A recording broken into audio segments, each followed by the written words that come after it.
Capturing Windows Registry with FTK Imager. So in this section, we will be capturing Windows Registry using FTK Imager.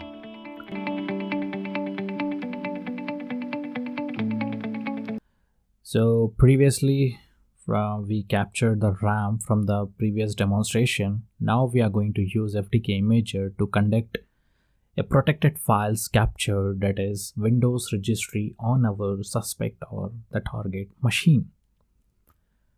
And once that has taken place, we are going to of course go and check the results on our hard disk.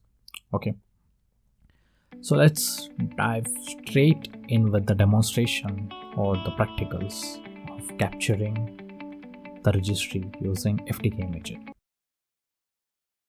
Okay, so for this demonstration, I am using exactly the same environment as we used previously on our RAM capture practicals. If you are happy to see that our RAM capture was a relatively straightforward experience for you, then you will be very pleased to hear that registry capture or the protected files capture is equally as straightforward like RAM capture. Once again, you have two options. You can either conduct this from the menu bar, okay, under the icon that says obtain protected files, or you can come up on the file menu and obtain protected files. Select whichever one you want to choose. And here you will notice that when we come onto the obtain system files menu, that there is a warning from FTK that makes you aware of the fact that FTK Imager is obtaining the system files from a live system and not an acquired image.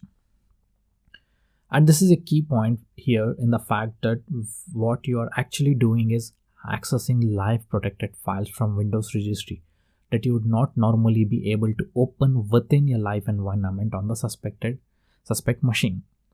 This might be particularly useful to you if you are trying to recover passwords, for example, or see the accounts which are currently being used. As we saw with the RAM capture, I am able then to browse to the destination, and let me create another folder inside the investigation folder onto my hard disk as a protected files folder.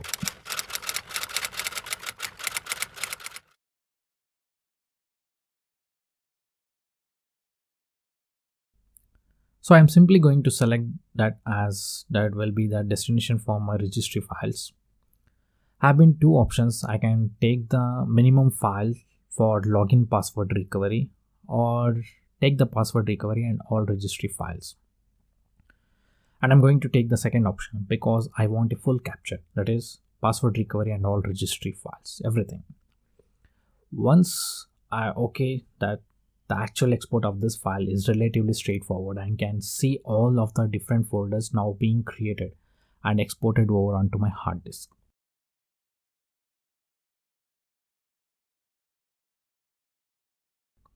If you take a quick look through File Explorer onto the hard disk into the protected file folders, you can see that indeed it has now captured those protected files directly onto the hard disk.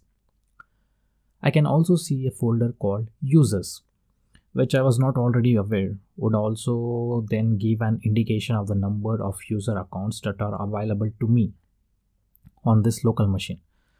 So if I was not aware of the fact that there were how many users on this machine, I would now have an indication of the number of users. Once again, I can then take a look at this from a triage point of view, and I can also use Access Data Registry Viewer to do just that. Or this can be harvested off, hashed, and then pass on to my analysis team, the forensic analysis, for further investigation. Okay, so I'm hoping that this demonstration have highlighted how relatively straightforward and easy the tool FTK Imager is to use against volatile data such as RAM and against your protected files. Of course, this does not take away that it be a good idea to make sure that you practice this from time to time. Indeed, it's a very good idea to make sure that you get very familiar, of course, with the overall running of FTK Imager. That would then make this process very straightforward and easy thing to do as part of your overall digital investigation. Coming up, we are going to get a little bit deeper and more meaningful with FTK Imager when we take a look at capturing a live forensic image from a target machine. Okay, that's it. Thank you.